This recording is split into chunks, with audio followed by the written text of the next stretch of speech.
Salve, salve minha gente! Sejam bem-vindos a mais um Bíblia para Preguiçosos. Eu sou Eric Camacho e no vídeo de hoje nós continuaremos a leitura do segundo livro dos Macabeus. Eu quero lembrar aqui, por favor, se inscreve no canal, a gente está perdendo alguns inscritos aí e eu preciso da sua ajuda para que esse canal continue crescendo, tá? Mas lembrando, enquanto tiver uma só pessoa assistindo esses vídeos, eu continuarei a leitura, tá bem? Então, inscreva-se no canal, deixe o seu like, assista ao vídeo até o final e no final desse vídeo faça aí um belo de um comentário, tá bom? Vamos ao capítulo 9 do segundo livro dos Macabeus. Por essa mesma ocasião, voltava Antíoco da Pérsia coberto de vergonha, pois, entrando na cidade que se chamava Persépolis, ele havia tentado saquear o templo e ocupar a cidade, mas o povo se revoltou e pegou em armas para defender-se com isso. Antíoco viu-se forçado pelos habitantes dessa região a começar uma retirada humilhante. Achando-se perto de Ecbátana, soube da derrota de Nicanor e do exército de Timóteo. Num arroubo de cólera, resolveu desforrar imediatamente os judeus o mal que lhe haviam feito os que o tinham obrigado a fugir, e deu ordem ao condutor de seu carro de prosseguir sem parar, a fim de conseguir o mais depressa possível seu intento. Na realidade, a sentença do céu já havia caído sobre ele. Exclamava com presunção: assim que chegar, farei de Jerusalém o sepulcro dos judeus. Mas o Senhor Deus de Israel, que tudo vê, feriu-o com um mal implacável e misterioso. Mal acabara de pronunciar essas palavras, aconteceu que ele foi assaltado por atrozes dores nas entranhas e agudos tormentos no interior. E era muito justo, pois ele mesmo havia rasgado as entranhas aos outros por inauditos tormentos. Todavia, em nada desistiu da sua arrogância, pelo contrário, sempre cheio de soberba, exalava contra os judeus o fogo de sua cólera e ordediva que se apressasse a caminhada. Quando repentinamente caiu da carroça, arrancado pela violência da corrida, e na queda fatal quebrou todos os membros. O homem que pouco antes julgava-se acima da natureza humana, pensava poder dominar as frotas do mar e pesar as montanhas nos pratos de sua balança, ei-lo agora estendido sobre a terra, em seguida levado numa liteira, provando assim aos olhos de todos os manifestantes potência de Deus. Provando assim aos olhos de todos a manifesta potência de Deus. Chegou a tal ponto que o corpo vivo do ímpio fervilhava de vermes e as carnes se soltavam em pedaços entre atrozes dores. O mau cheiro da podridão, que enchia o ar, empesteava todo o campo. Aquele que até há pouco tempo sonhava tocar os astros do céu, agora ninguém podia suportá-lo por causa do mau cheiro que dele saía.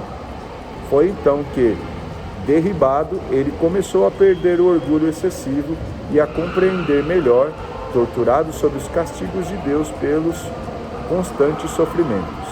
Incapaz de suportar sua própria infecção, é justo, dizia ele, submeter-se a Deus e, como simples mortal, não se querer igualar a ele.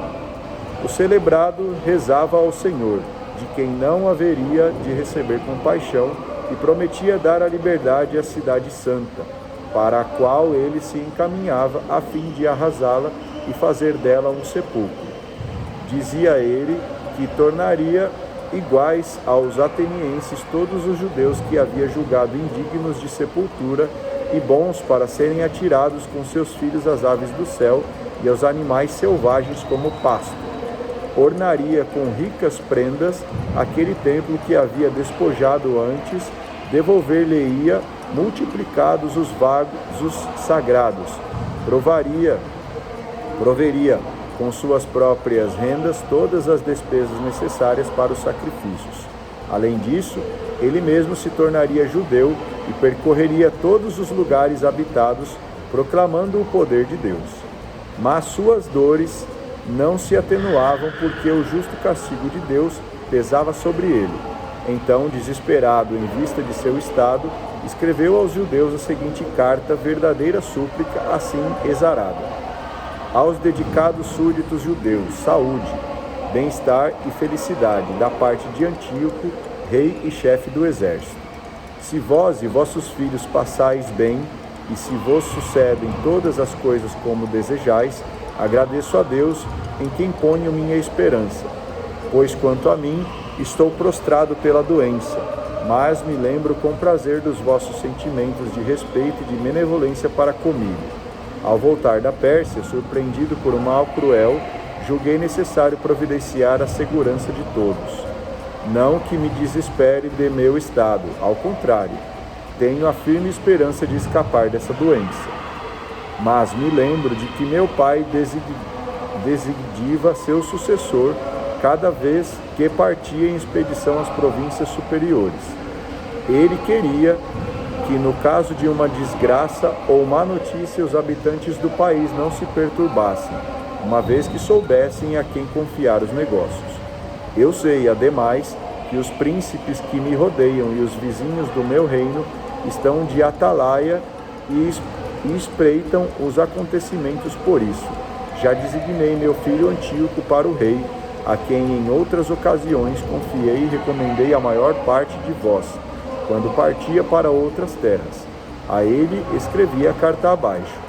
Rogo-vos, portanto, e peço que, em memória de meus benefícios para convosco, tanto gerais como particulares, tenhais para com meu filho a mesma benevolência que para comigo, pois estou convencido de que ele seguirá minhas intenções e agirá convosco com moderação e humanidade. Assim, esse carrasco e blasfemador pereceu miseravelmente, distante nas montanhas, em meio àqueles sofrimentos que ele mesmo havia infligido aos outros.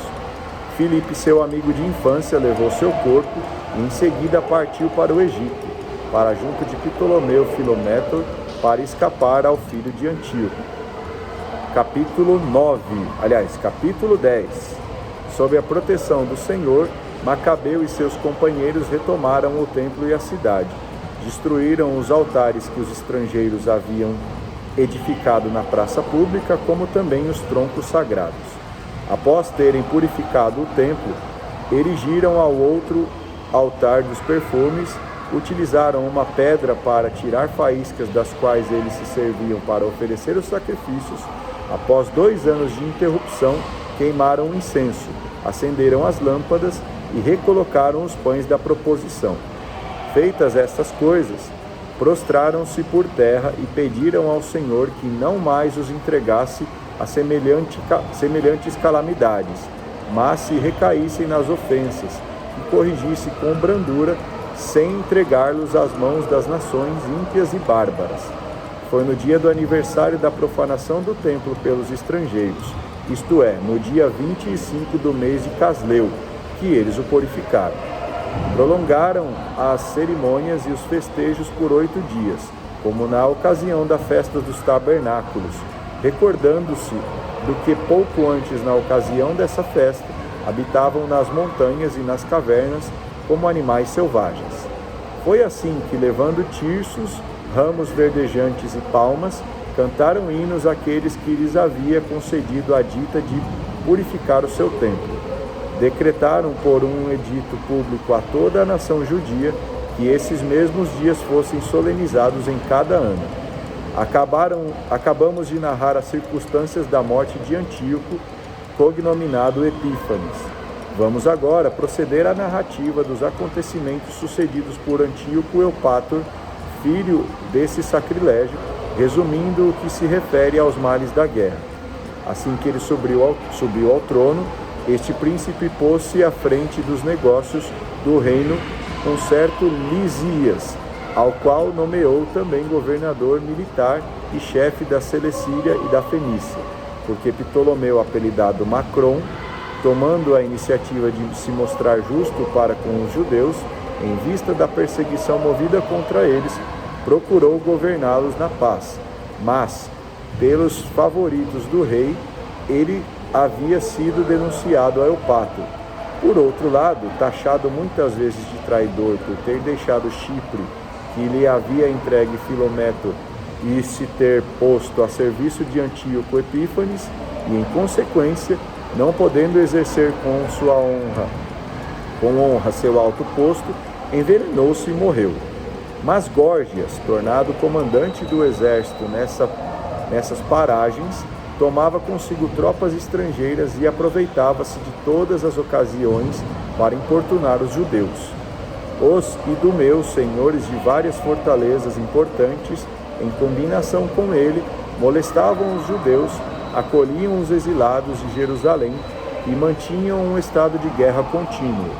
Então Macabeu com seus companheiros atacaram as fortalezas da Idumeia após haver rezado e invocado o auxílio de Deus. Atacaram-nas com vigorosos esforços, apoderaram-se de todas, repeliram os que combatiam sobre as muralhas, mataram os que caíam em suas mãos e trucidaram não menos de 20.000 homens. 9.000 fugitivos, pelo menos, haviam procurado abrigo em 2 fortalezas, equipadas com o necessário para aguentar um cerco. Macabeu deixou Simão e José com Zaqueu e muitos homens para expugná-los e dirigiu-se para onde se exigia mais a sua presença. Todavia, os companheiros de Simão, seduzidos pelo dinheiro, deixaram-se corromper por alguns dos que se achavam nas torres da cidadela e, mediante a soma de 70.000 dracmas, deixaram escapar muitos deles. Ouvindo essas notícias, Macabeu acusou-os diante da assembleia dos chefes de terem vendido seus irmãos a troco de dinheiro, entregando os inimigos à liberdade. Comprovada sua traição, mandou executá-los e em seguida tomou conta das 2 cidadelas. Coroadas de êxito as lutas de ambos os lados, ele matou mais de 20.000 homens nas 2 fortalezas. Anteriormente vencido pelos judeus, Timóteo coligou copiosas tropas estrangeiras e reuniu na Ásia a numerosa cavalaria, indo em direção à Judéia com a intenção de conquistá-la pelas armas. Com a sua chegada, Macabeu e seus companheiros cobriram a cabeça com terra e cingiram os rins com sacos em sinal de prece. Em seguida, prostrados aos pés do altar, rogaram a Deus piedade para com eles, pedindo para que se declarasse inimigo de seus inimigos e adversário de seus adversários, conforme a promessa formal da lei. Terminada a oração, empunharam as armas, retiraram-se para bem longe da cidade e fizeram alto diante do inimigo. Ao despontar a aurora, travaram combate os 2 lados, contando uns com o êxito e a vitória, por causa da sua valentia e do socorro do Senhor, e os outros entregando-se ao combate, apoiados no próprio furor. No auge do combate, viram os inimigos aparecer no céu 5 magníficos guerreiros, montados em cavalos ajaezados, com freios de ouro que se colocaram à frente dos judeus. Postando Macabeu no meio deles e protegendo-o com suas armas, tordeavam-no invulnerável. Ao mesmo tempo, lançavam dardos e raios sobre os inimigos, cegando-os, gerando entre eles a confusão, pondo-os em desordem. Foram, pois, mortos 20.500 infantes e 600 cavaleiros. Timóteo fugiu para uma praça muito forte chamada Gázara, cujo comandante era Queréias.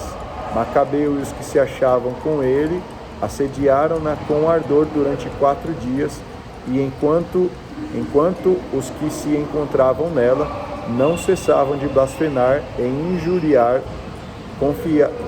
confiados em seus muros.